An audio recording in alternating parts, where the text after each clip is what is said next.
Welcome. Thank you for joining us today. My name is David Russell Jensen. My Tlingit name is Shakaguk. I work here at Sealaska Heritage as our development officer.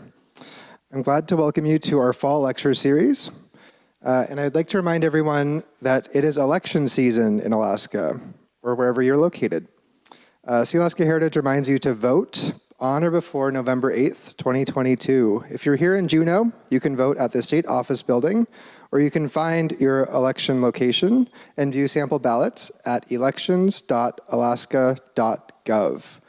Make sure to make a plan to vote and encourage your friends, loved ones, and neighbors to have a plan to vote as well.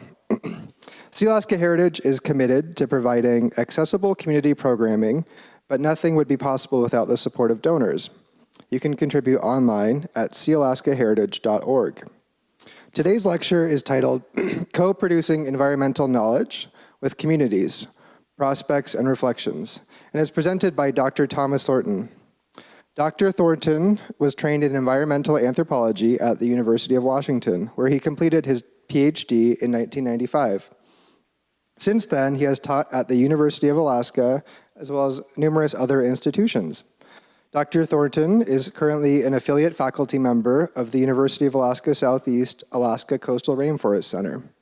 He has collaborated on many research projects and publications on human environmental interactions, primarily in Alaska. If you're here in person, please silence your cell phones. There is an opportunity for questions at the end of the presentation. And thank you and welcome, Dr. Thornton. Well, geez, David, and thank you for the invitation to be here and give a talk on really a new subject I'm getting involved in. And it's on co-production of environmental knowledge, and it really the talk reflects a project that we're developing at the National Academy of Sciences under a board that I'm currently directing called the Board of Environmental Change and Society. But it also includes reflections on my own work as an anthropologist vis-a-vis co-production of knowledge. So part of it is very much reflective, and part of it is very much a perspective study. And I will say that probably most of my thoughts about co-production of knowledge originated here on the land of the Akuquan and other tribes and clans around Southeast Alaska. So it's very good to be back here and to acknowledge my presence on that land.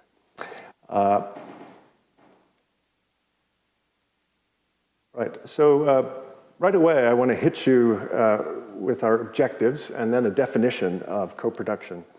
So I want to introduce the topic. I'm going to use not too many acronyms, but it is easier to say CPK sometimes instead of co-production of knowledge, or CPEK, co-production of environmental knowledge, and to talk to you about the National Academy's interest in this topic. Also, as I said, to give a personal introduction to co-production in my own work, and then finally to sketch the National Academy's role in this and how this study on co-production of environmental knowledge will be undertaken, including, we hope, a workshop here in Alaska. Okay, now the definition. So what is co-production of knowledge? So here's one definition from the National Science Foundation. The integration of different knowledge systems and methodologies to systematically understand the phenomena, systems, and processes being studied in a research project. Okay, I think that's a useful definition. It's very clear, it's very succinct, but maybe it belies a lot of the processes underneath it which allow success in co-production of knowledge.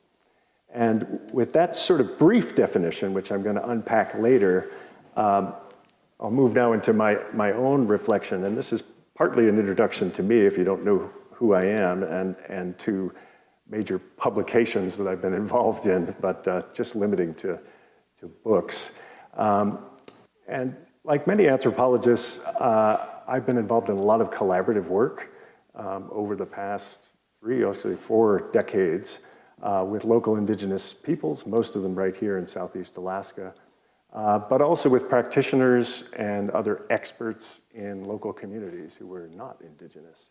And always my lens has been as an anthropologist. And in anthropology, you might say we're trained in co-production, but in a very particular kind of way. We're taught to see that our own sense of the world is really a product of our own enculturation, our own culture that produces us, but also we're taught methods to try to understand other perspectives on the world.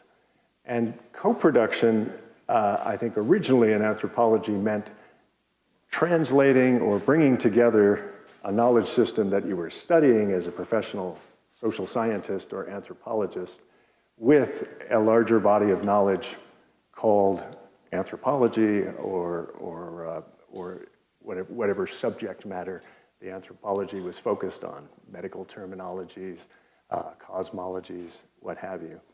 And that was the essence of co-production. But when we use the term co-production now, we mean something very different, right? We mean entering into a research project or an understanding of a particular phenomenon through a collaborative process from the very beginning, from the idea formation, maybe from the funding level, from the research design, all the way through to data collection, interpretation of data, and application of the results of research. And so that's a very different model. So when I reflect on my own work, I'm saying how many of these projects rose to the level of co-production, which is now implied in definitions like the one I just gave you. And how many of them involved collaboration from the very origins of the idea. And I would say that definitely not all of them, and some of them, but in ways that were not necessarily, okay, here's step one of co-production, here's step two, here's step three. But I'm very fortunate in that a lot of my work, at least at the book level, has been co-produced by this very institution, Sealaska Heritage Institute. And that is to say they commissioned the work, supported the research, or published it, or paid to support publication of it through an academic press. So I'm very grateful for that, but I realize it's actually fairly exceptional when I compare myself to lots of other anthropologists around the country or even internationally. They've never had that experience. Whereas I'm not alone here. It's become somewhat normalized. And so starting from the beginning of this, in terms of publications, I guess the Ha'ani book comes first, and many of you are aware that in terms of co-production, that's not really my book. It's the book of Walter Goldschmidt, an anthropologist several generations my senior, and Theodore Haas, a lawyer for the Indian Claims Commission, who took testimony in the mid-1940s for a report to the Indian Claims Commission about the possessory rights of the natives of Southeast Alaska. And I had an idea that, wow, everybody uses this Goldschmidt and Haas report. There's dog-eared copies, I see in every native person with an interest in land rights. It's in their living room or it's on their desk, and many offices had it. So why don't we bring it together? At that time, Dennis Demert was heading up Sealaska Heritage Institute, and he and I were both aware of the fact that the body of the Goldschmidt and Haas report came from witness statements that were collected individually by Haas and Goldschmidt as legal documents, as legal testimony. And they weren't published in the short version of the report, which was never published anyway. But we were able to recover those and to add those to that. And so, that was very much a co-produced idea. Let's do that. It's going to take a little more digging. It's going to take a little more work to publish that, but let's do that. And of course, the real voices in the study are those of Tlinkit's ancestors and Haida ancestors. who are speaking about their lands and occupancy and use as of 1884. So it's an invaluable document, but very much an exercise in co-production with my own anthropological ancestors as well as indigenous organizations. And then I won't go through them all, but the next one of interest is the Will the Time Ever Come?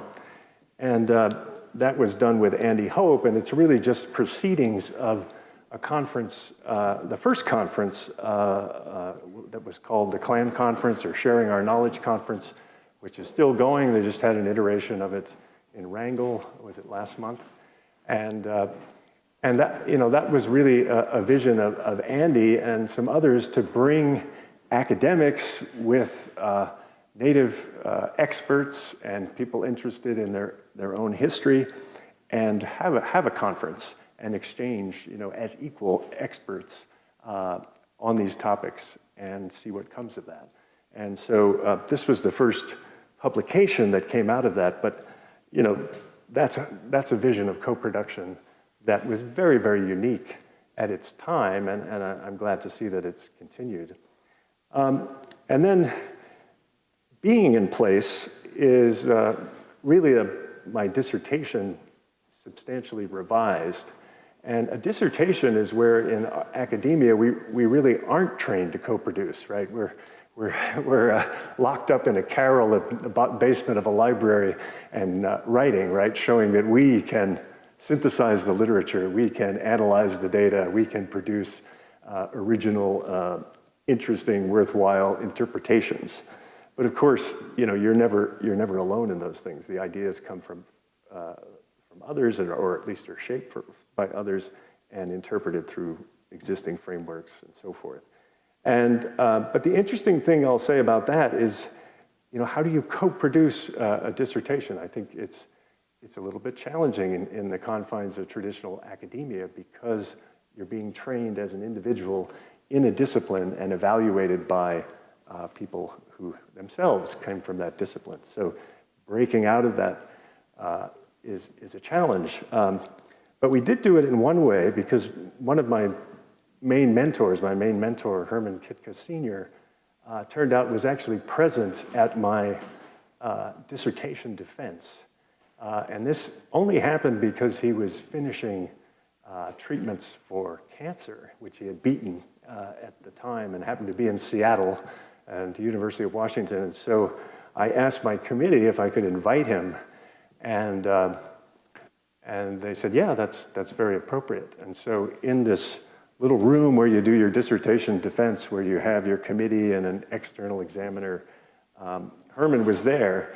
And the part I like and I thought was fitting is that at the end, one of my committee members, Gary Witherspoon, who was not afraid of pregnant pauses, allowed a very long silence to gather after, seemingly, I think it was only about an hour and a half, but it seemed like a lot longer, where I was answering questions about everything I'd said and so forth. He allowed the silence to linger, and then he looked at Herman and said, well, and Herman simply nodded. So ultimately, the committee gave Herman the go-ahead to say, okay, can we pass this kid out of here? And he said yes. So, but that was very unusual practice at that time. I would say it's probably still unusual. And then I won't talk about all of the rest of these, but the one that I would say is very much a product of co-production, like I'm going to talk about today, is the place name study, but especially the herring work, and particularly the distribution study, which was really conceived by the local tribe, Sitka tribe, and developed as a study, that is to say, framed idea development, research design development by myself in consultation with folks here at SHI, and then funded by SHI and carried out, but then independently reviewed and so forth. And so that's probably the closest to co-production. So If I hadn't done that study and maybe lived into the 21st century, I might say I don't really have much credentials to be talking about this topic, or they come from a very odd way of framing co-production as we have in anthropology. So, but anyway, that's my segue into talking about the broader questions, and particularly thinking about, through reflection, but also through the literature, this process of co-production and how it can work to mutual benefit of all parties involved, as well as the greater good of science and society. And that's where a National Academies study hopes to contribute. So that's enough about me, a little bit about the National Academies. A lot of people think that the National Academies of Science, Engineering, and Medicine are part of the government. That's actually not true. They're independent, nonpartisan, nonprofit organization, but an old one that was created by government through a congressional charter signed by none other than President Abraham Lincoln in 1863. And we've been around ever since. And the National Academy of Sciences was the original entity, but is now 3 entities: the National Academies of Sciences, Engineering, and Medicine. And so we do independent, objective analysis and give advice to the nation around complex problems to inform public policy decisions related to science, technology, and medicine. And our board, the Board on Environmental Change and Society, which I'm going to call BEX to save my breath, is part of one of the divisions within the National Academy of Sciences called the Division of Behavioral Sciences, Behavioral and Social Sciences and Education, or DBAS. And our mission is to mobilize the social and behavioral sciences to identify equitable and effective solutions to the challenges at the intersection of environmental change and society. So we were conceived to deal with environmental change, not just climate change, but major environmental changes and their impacts on society. And we manage a portfolio of projects, of which co-production of environmental knowledge is one that's emerging among a portfolio. So I've listed those there. I'm not going to talk about each one of those. But when I joined the board staff last year, a couple of activities around co-production had already been initiated, and then I've been able to continue them towards doing what's called a consensus study. And so I want to outline a little bit of that background. But the interest in co-production of environmental knowledge was something that arose from our board. We're advised by an independent board, mostly academics and mostly social scientists, but we also have lawyers and natural scientists on our board. And they recognized the importance of co-production of knowledge for equity, environmental justice, diversity of opinions for diversity of environmental circumstances related to climate impacts and responses, and for other reasons. And so the first public seminar on aligning co-production of environmental knowledge with trust, justice, and equity reflects that, that sense of the board, and consisted of 2 panels, one called Research and Best Practices of Co-Production, and a second called Building Trust, Justice, Equity into Co-Production Research. And those are both available actually online, so if you Google them and ask them, you can watch those panels and see the questions. So I'm not going to talk about that work, but it produced a lot of interesting insights and a lot of momentum for carrying a study forward. So the next action to undertake was what we call a planning meeting. And so in a planning meeting, we invite a bunch of experts on a topic and say, you know, we think this is important. What do you think? And how do you think, if at all, the National Academies should be involved in this? And we typically invite, again, academic experts. We had Indigenous experts. We had funders who fund scientific work. And I think there was about between 30 and 40 people who participated. And from that planning meeting, it was suggested that we do go forward and do an activity, and it was decided that a consensus study would probably be the best. And I'll come back to that in a minute.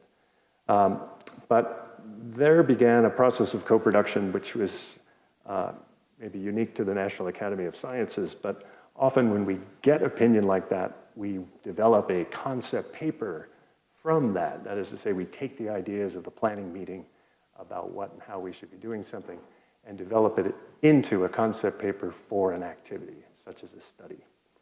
And so we did that, and that went out to 36 people or whatever, and everybody had their opinions, and it was, I think, at least 10 rounds of editing to get it to where you had a kind of consensus document, or some people just said, yeah, I can accept this.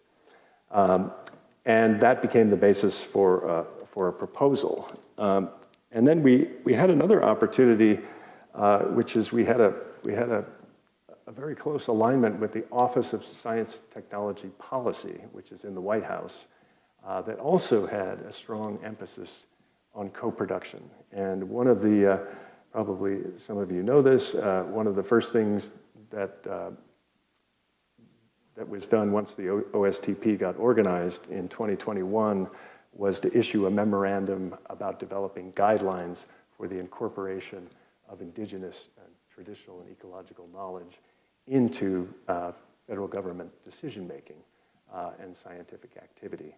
And so that certainly is not an advocacy for co-production, but saying we're ready to consult. We believe that other sources of scientific information, if you will, about the environment are very relevant to our work. And actually, they're developing their own guidelines for how to incorporate ITEK into federal government decision-making. They've been doing that for the past year, and that guidance is due out next month, so sometime in November. Okay. Now I'm really going to drill down into my subject here.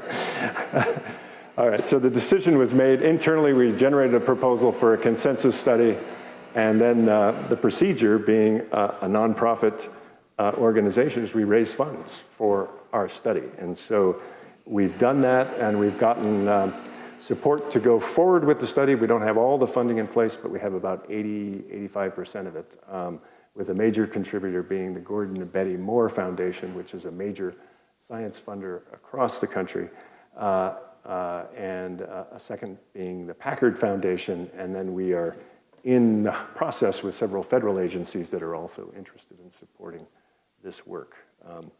But interestingly, the money comes from Silicon Valley, right? So I think Moore is Intel, and Packard is the second half of Hewlett Packard. So these foundations are very interested in funding science and new frontiers in science, and they think co-production is a fruitful avenue. Okay, so now I want to go back and talk about the planning meeting itself, which proved to be quite interesting because, as I said, we had a definition of co-production from the National Science Foundation and its particular relevance to a program that they have undertaken beginning a couple of years ago called Navigating the New Arctic, or NNA. And they saw co-production of knowledge as being particularly important for this new program because climate change is front and center to Arctic communities. The challenges of doing science in the Arctic are great. The expense can be great. So co-production is really very important in this context. And so they've elaborated on the definition. But there was controversy about the early implementation of co-production through the NNA program, which is a conventional National Science Foundation way of calling for research proposals and funding science. Okay? And it generated a letter, which might be the letter heard around the research community, if not around the world, that was published by COERIC, which is is a consortium of Native entities which has its own social science program, along with the Associated Village of Council Presidents, the Bering Sea Elders Group, and the Aleut Community of St. Paul tribal government. They wrote a letter kind of criticizing the way co-production had been rolled out under this Navigating the New Arctic. And so I want to quote from this letter because it was, I thought, quite poignant and a challenge to really all science funders of, okay, you say you want co-production, but how do you really produce co-production? So you can read it says, we understand that the NNA program has recently funded many projects and is seeking to continue funding projects at the convergence of the natural, social, and built environment, addressing challenges posed by rapidly changing Arctic. We cannot overstate the need for true collaboration among Indigenous peoples, tribes, communities, government agencies, academia, and non-governmental organizations. However, as the first and enduring stewards of our homelands and resources, we have grave concerns about the impacts from the NNA process and funded projects to date. The NNA has funded projects that claim, among other things, to be collaborative, to do knowledge co-production, to include partnerships with Indigenous communities, and to address questions that will, quote, help or, quote, assist Arctic residents. Many of these projects, and many more which were not funded, do not and will not fulfill any of those claims. Okay? So I guess in a short, you could say that these groups were not seeing their agenda in a lot of the projects that were being funded by the National Science Foundation. And they weren't seeing their notion of what co-production is and should be in the way the projects were developed and the way the money was allocated. So NSF took that to heart, and in our planning meeting, we actually brought an NSF representative and one of the representatives who wrote the letter from Coeric together to talk about that controversy. And it was kind of fruitful about the issues involved and what we've all learned from trying to do co-production in principle and in practice. So with that, I want to pause and then give a little wider view on co-production, because I think it's important to know that co-production of environmental knowledge is part of this larger field called co-production of knowledge, and it involves not just Indigenous peoples, but any people who are being studied or for whom expertise is being potentially doled out in their interest, quote unquote. And so a very broad and simple definition can be science with society, okay? And I like that, it's easy to remember. An even broader one in some ways is this one. Co-production is a process whereby professionals, doesn't have to be scientists, and those traditionally on the receiving end of their expertise, so it could be patients, service users, marginalized citizens, can collaborate with the goal of achieving outcomes that arguably cannot be achieved otherwise, okay? And it doesn't say what the outcomes are, so it could be any number of things beyond scientific findings or scientific research. And then this Indigenous one, which I like very much, comes from a paper that was generated by the same members, some of the same members who wrote this letter, protesting, if you will, or criticizing the rollout of co-production under NNA. And in this article, they define co-production of knowledge as a process that brings together Indigenous peoples' knowledge systems and science to generate new knowledge and understandings of the world that would likely not be achieved through the application of only one knowledge system. So in some ways, it's like that original NSF definition, but it's very particularized to Indigenous peoples and their needs. And then one other way of defining co-production can be a kind of relational definition and looking at co-production along a continuum or different types of co-production. Along the continuum, you can at least logically conceive of co-production as being the height of collaboration, Cooperation maybe as being a little bit less, right? Not everything is co-produced, or not every process in the research process involves co-production. Consultation, which can just simply be, hey, we're going to do a study. Will you support us? Or can we get a letter of support, something like that? To none, right? But there's even logically negative collaboration that occur, where one party or even a stakeholder that might be afraid of what co-production produces would actually undermine the process to try to have it not happen. And I think we see that too occasionally. So some different ways of thinking about it, co-production.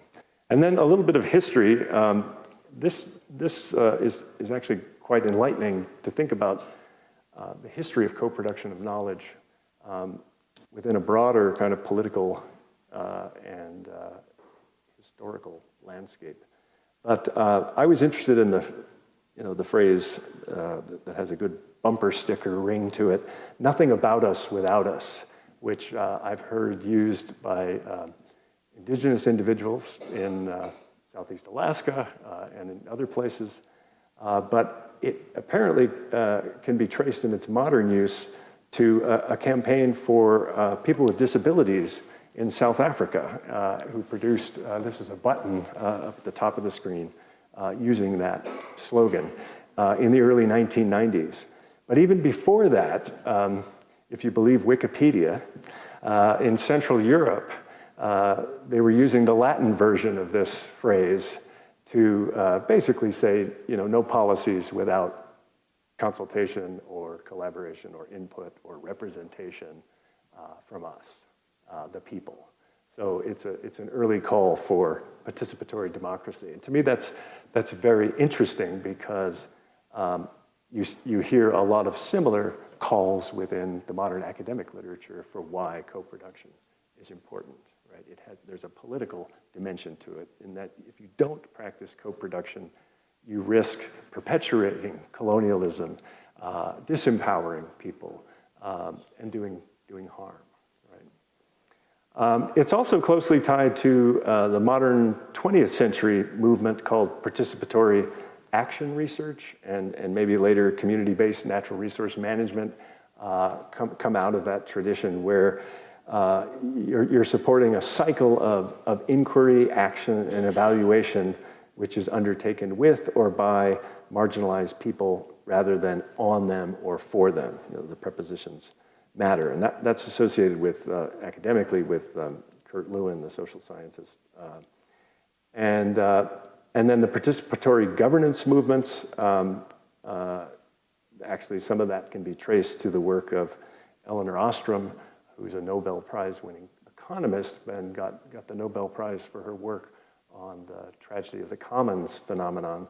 But one of the problems with the tragedy of the commons phenomenon is it says if you want to avoid the tragedy of everybody taking from the common area and therefore despoiling it, you either have to have strong centralized control, like a centralized authority, or you have to privatize it, right?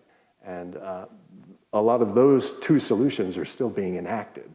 But a lot of Ostrom's own work was about how you could have communal solutions that involved essentially co-production of governance rules and alignment among different levels, from local to regional and so forth, that would produce a kind of participatory governance that was quite resilient and quite adaptive to meeting people's needs.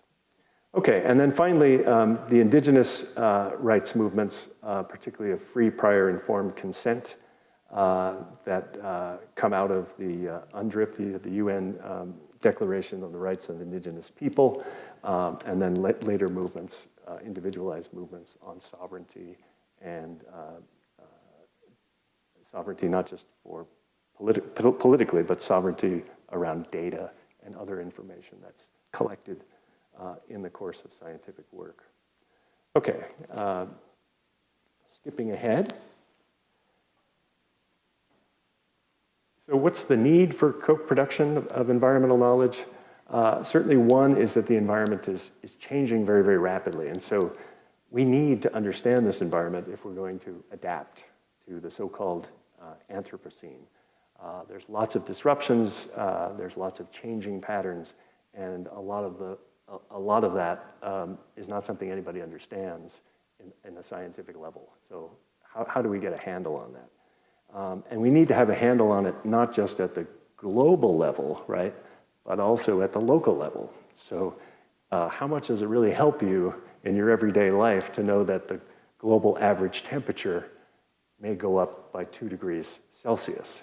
It's not very helpful, right? Because most people say in Alaska don't even reckon the thermometer according to Celsius degrees.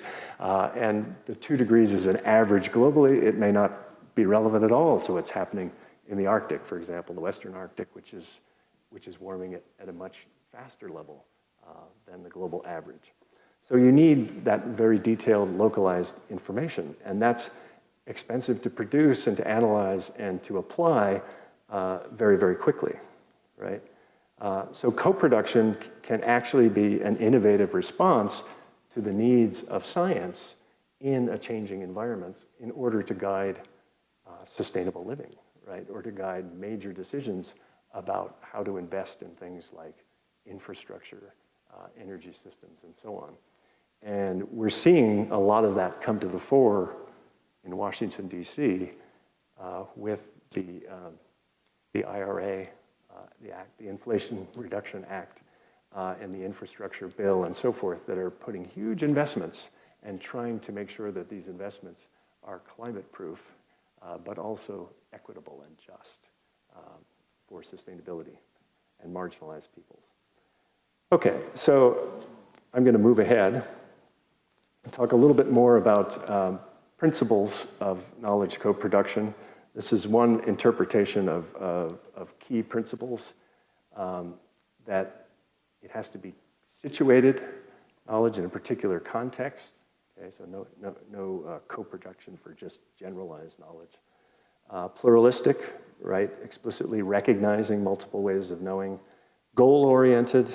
Okay, so you're not just doing it as an exercise of academic interest, but with a purpose for application, and also interactive. And then I want to introduce a couple of frameworks, but I'll probably concentrate on the one on the left. But these are ways of trying to represent the process of co-production. And the one on the left, understanding the Arctic through a co-production of knowledge, is a recent publication that comes from some of the same people who were part of that Coeric letter criticizing the way that the Navigating the New Arctic program of NSF had rolled out co-production and funding. And it's sort of the saying, you know, if you say to them, okay, how would you do it? This is their answer, right? This is a framework for guiding co-production. And it's a really very interesting article, and it really focuses on the principles and preconditions for co-production rather than a lot of specifics about scientific projects. But it's interesting even down to the authorship in that the lead author is Ua, Elam, which is, when you reverse it, Elam Ua is translated as the person or spirit of the universe. So the lead author of this article is a spiritual being or notion within Inuit frameworks. And then there are other authors that follow. And that in itself is quite interesting. But also very interesting is the drivers. So if you can see, one of the main drivers is on the outer ring is equity. Okay? So in this conceptualization, co-production of knowledge is about generating equity, but also can only thrive where there's an equitable set of relationships. And so to get this equity amongst knowledge systems in science, the authors argue we really need a paradigm shift. And maybe that paradigm shift isn't going to happen overnight, but it should happen through the iterative process of continuing to strive through equity through all of the steps of research. And so this Darker blue inner ring, the third one out, if you will, represents the action circle, right? So you can start with the problem definition, as you often do in science, and then you move through questions and develop methods and so forth, all the way to dissemination, communication of results. All of that should be driven not just by a quest for equity, but also by these outer ring values and principles, including decolonization, sovereignty, trust and respect, relationships, empowerment, capacity. And so the article goes through why each of these is important, particularly in the Arctic context, Arctic indigenous context of developing a co-production process. So it's very interesting in that respect.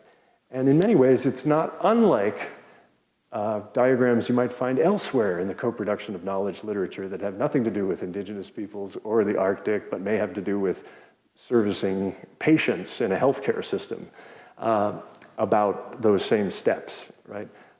It's a similar action circle, the research process, but with notions of equity and input from the beginning and carried throughout all of the steps in the process. Okay, and then other considerations that are maybe mentioned but not always talked about in these articles are, one, the funding process. And so the fact that we at the National Academies are doing this with funding from science funders is very important, because they want to develop a funding process that's going to reward co-production and want some principles and recommendations that they can lean on. And they recognize that co-production may take longer, right? May involve more partners, and therefore can be more expensive. And some scientists see that expense in a kind of zero-sum way as taking away money that could be used for basic science. But actually, you can look at it from the opposite way and say, you know, in places like the Arctic, where you could never get a budget big enough to do all the basic science to understand, for example, what's happening to salmon on the Yukon River, which we know is a disaster, and the state has not been able to successfully manage, and there's a movement to, you know, to enlarge that management circle. Well, if the temperature is warming, that's part of it. We need to know really what's happening at all parts of the Yukon River, and who's in the best position to do that, to collect that data at least, or interpret it. It's the indigenous communities that live along those rivers and are interacting and catching salmon. And so you do see proposals now that I would say are pretty fully co-production that are involving these communities to try to figure out what is happening with salmon from the marine environment all the way up the Yukon into Canada. So there are benefits.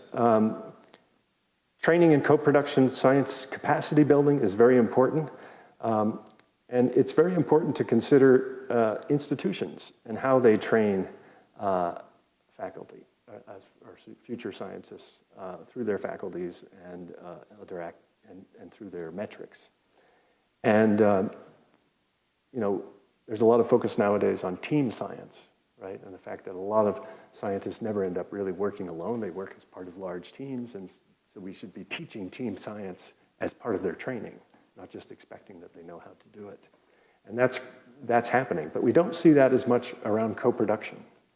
There's an interesting program through UAF trying to develop that capacity, but you don't see it in many graduate programs. They're still very individualized in terms of expectations and marks and so rites of passage and so forth. And then the normalization of co-production would be what happens once you say you become a faculty member in an institution. You know, are you rewarded for collaborating, for doing co-production projects, even if they take longer, they're more expensive? And are you promoted?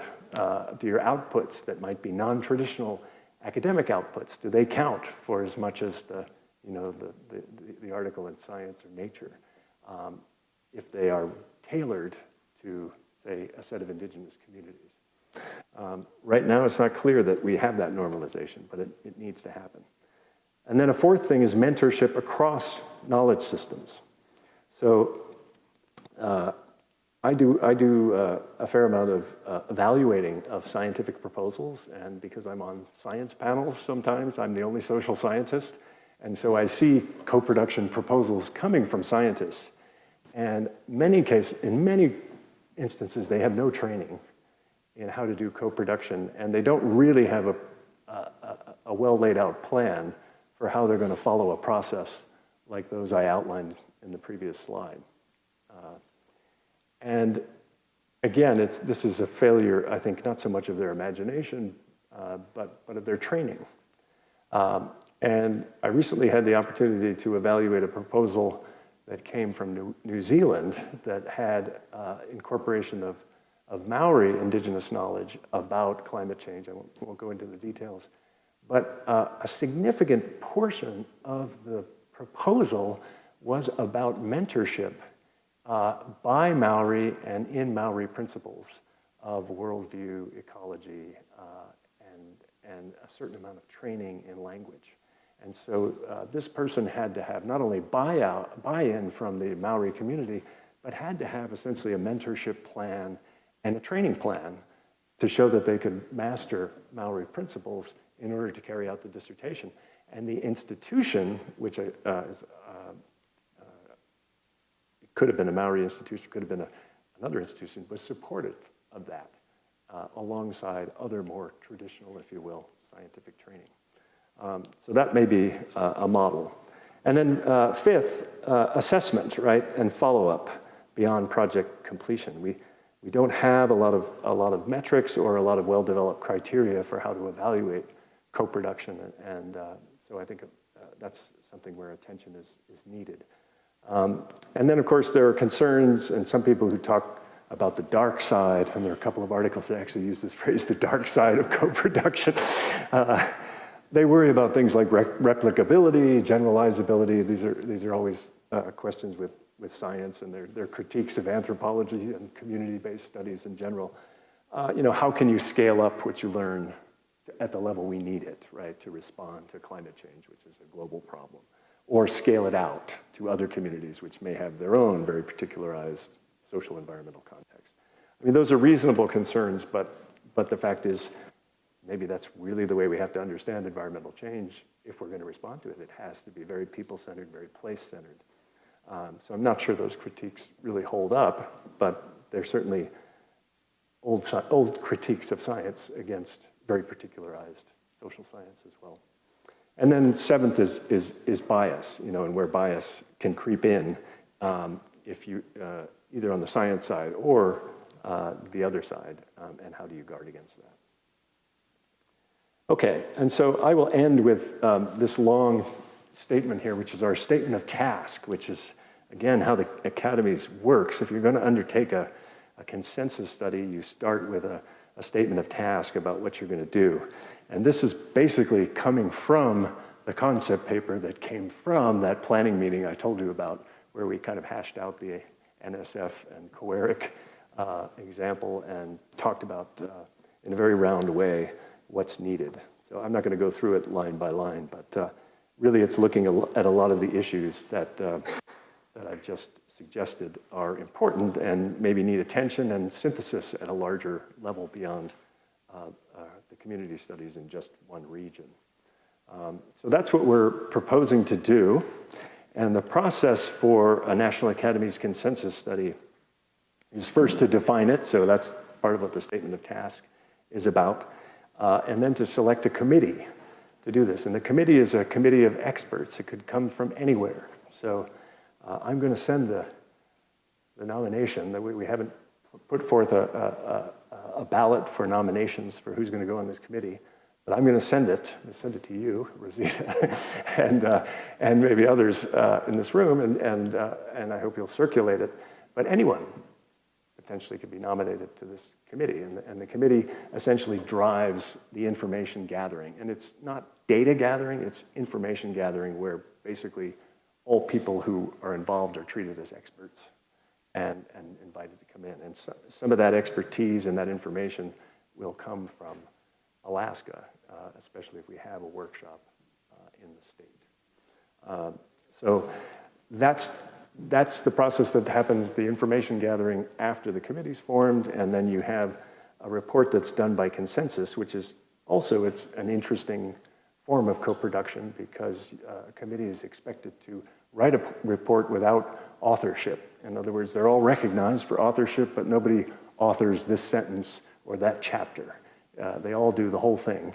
And if you don't agree with the conclusions, you have to either dissent in some way or stand aside. But normally they do reach consensus on the findings, which are evidence-based, and also on the recommendations, which is what they're suggesting policymakers should take up, okay, including science funders, government agencies, and so on. So that will be the process, and we hope that this will start in January, or at least sometime in the winter of 2023. These studies usually run for 2 years before the final products and dissemination is finished. And so what I'm doing now is telling you that this project is going to happen to try to socialize it, make you aware of it, and to increase the involvement. But I'm also using it, as I said, as a way to think about co-production. But towards the former end, I'd certainly like to end this by saying thank you, but also by having people share their thoughts if they've been involved in co-production or if they've seen studies that purported to be carried out using co-production principles and methods. And what was your experience? What was your sense of those? Why did they work? Why didn't they work? What were the issues? I'm not recording this, but it's really just a way to begin the discussion and think about it, because I regard a lot of people in this room and certainly in this audience as experts in this area, because certainly Sealaska Heritage Institute has been a leader in co-production in this area, and maybe internationally among Indigenous organizations. So with that, I will open it up and say thank you, and thanks to those that contributed to the presentation and all of the activities that have led up to this consensus study, and some additional resources if you're interested. Thank you very much.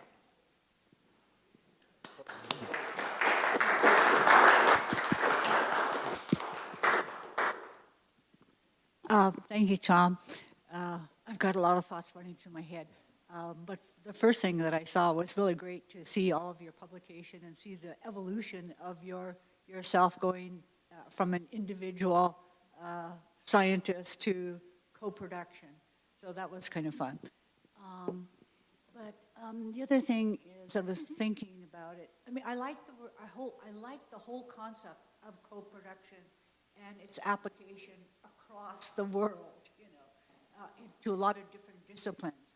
And I was thinking, I'm going to try to see if I could start pushing that word, because right now the words that we hear are decolonization, which seems like just a simple, not a simple process, but a one-way process, And then you've got the other concept that we've been pushing is indigenizing.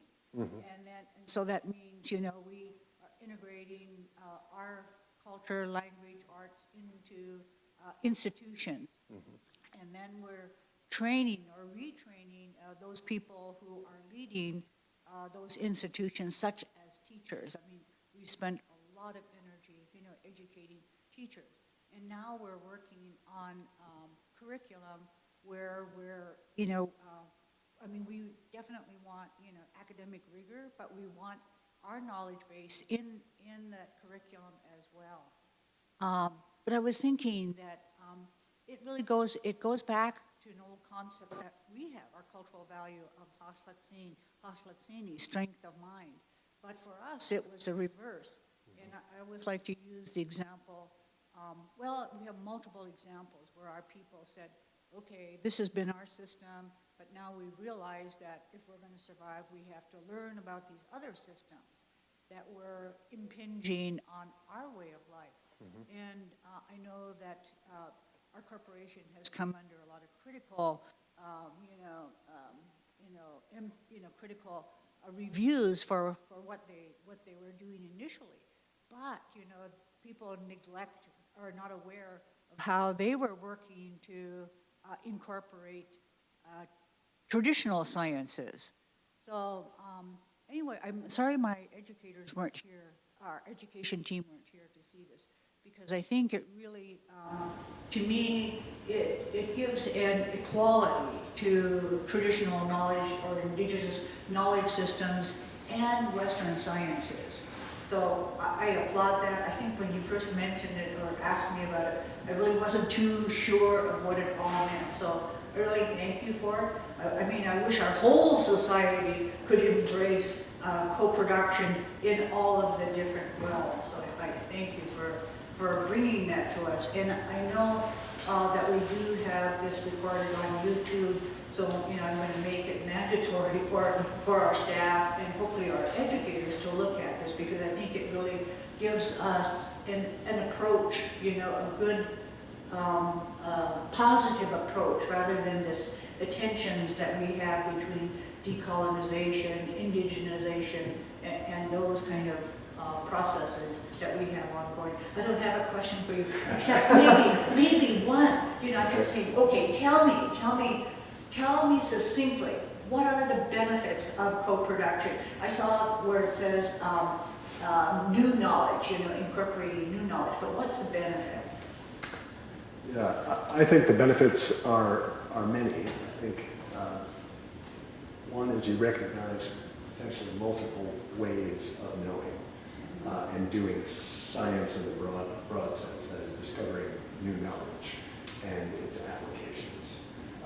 And so one of the fundamental principles of adaptation, and we're all adapting, right, to the world all the time, but especially into a world where the environment is changing. But one of the principles of adaptation is you have to have diversity, right, from which to select from. And so if we just have one monocultural tradition of science, it's probably going to limit us, And when I moved from the US to Oxford, where I spent 10 years, I was in an environmental change institute with a lot of people who did powerful models. But the problem with modeling, and it's very useful, is that it's always only as good as those inputs. And often those inputs are very few and based on very limited data historically. Or in the case of my own work, looking at the way they do models of herring production and reproduction, it's based on a very shallow temporal frame and very few variables. And maybe it predicted things okay when we had a more stable environment, but if the environment's changing, it's not going to be good enough. So what do you go to? If that's all you've got, and that's all the data you're collecting, you're actually going to be in a maladaptive state for understanding change. So I think that's one of the major benefits, is it's diverse knowledge systems and provide you with more ways of solving the problem, more ways of understanding the problem. I guess the solving comes from more ways of understanding. So I think ultimately that's the benefit. And I think a lot of the other benefits of, building your own capacity as a community, as a group, to do science, to conceive of scientific problems that maybe you can't investigate, but you could in partnership with others, that's a big benefit. Because otherwise you're limiting it to science coming in and saying, this is what we think you need, right? Based on our data, which may have been done from a satellite, many miles up. So those are some of the benefits. But I think when you have true co-production of knowledge, it's also just a very positive emotional feeling, right? I mean, you're trained in anthropology, and I am. Anthropology deals with decolonization. It's a big subject within the field.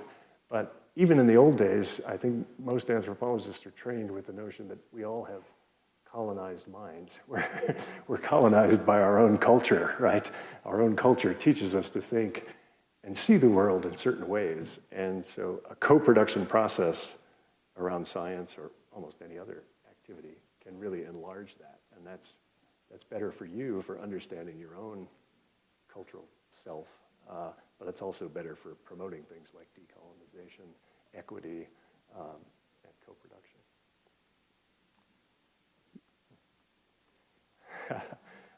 I'm reminded of, if I could just share this, when I was out whaling with the St. Lawrence Island people, and we would sit and watch the ice, you know, for days and days, and days would turn into weeks. And I would be, you know, sitting there watching the ice movement with the whalers, and you know, my knowledge was like minimal. You know, I was just seeing ice move, and I know their depth of knowledge, you know, was so much greater with, you know, thousands of years of watching that ice. And I kept saying, well, I don't have the time to do this. So the following whaling season, I called the Weather Bureau or somebody that has the satellite of the ice, and I would watch for the ice movement of the ice, and when I saw it was ready to open, I flew up to Gamble. And they kept asking, you know, they wanted to have that satellite, those photographs too, and I kept saying, should I tell them how to do it or what? Because all of that knowledge that they had accumulating, you know, would they lose that if they were able to get, you know, the satellite photographs? And so, I mean, so how do you deal with, you know, those kind of tensions and conflicts of systems? What did you do? Well, I think one way is the mobile phone, interestingly enough, because I think Eskimo whalers carry these mobile phones and they actually work. I don't know how you do it with your phone, but you can actually work, and they will download local weather, but they will always triangulate it with the other part of the phone, which is by talking to other captains, other people around. And so they're not necessarily just taking that satellite data or that weather data at face value, but they're socializing it among their own sources of information. And that's kind of interesting, and I think that's one reason why mobile phones have become so powerful. It's not just because they're small computers, it's because after you get that information, you can text your friend and say, what do you think about this? And get a second opinion, or your elder, or whoever. I had a question. How do you see co-production catching on in certain disciplines more so than others? And you kind of answered another part of my question earlier, just a moment ago, which was, you know, how does objectivity fit into this? You know, when it's such a core tenet of anthropology in particular. You know, that you spoke to that just a moment ago. But I was curious if you saw co-production picking on more in certain fields. Yeah, I mean, I think bias is an issue, both because you know, as human bodies, we're scientific instruments, right? So we have certain ways of picking up things in the world, and those tend to be privileged. So, you know, things that are at a sub-microscopic level, you know, do they lend themselves to co-production, right? You're studying nanoparticles or something. Would that lend itself to co-production with an indigenous community? I mean, some people would say no, it's a clear case where it's not applicable, but I would question that. I would say maybe you have to go through an exercise first, because there may be something about the relationship of those, you know, non-visible to the naked eye particles that affects, say, the indigenous world in that place, or something that might be worth commenting on. So, and I know some people I've heard say, I can't really think of a circumstance in which co-production wouldn't enhance a scientific research project. But others say, well, it's clearly not applicable to everything. So I suspect that debate will be one that the committee will delve into in this study, but I don't know. We'll have to see.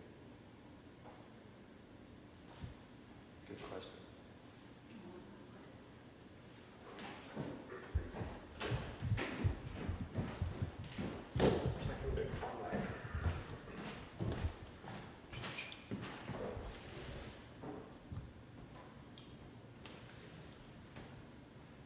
Any more questions, comments from the audience?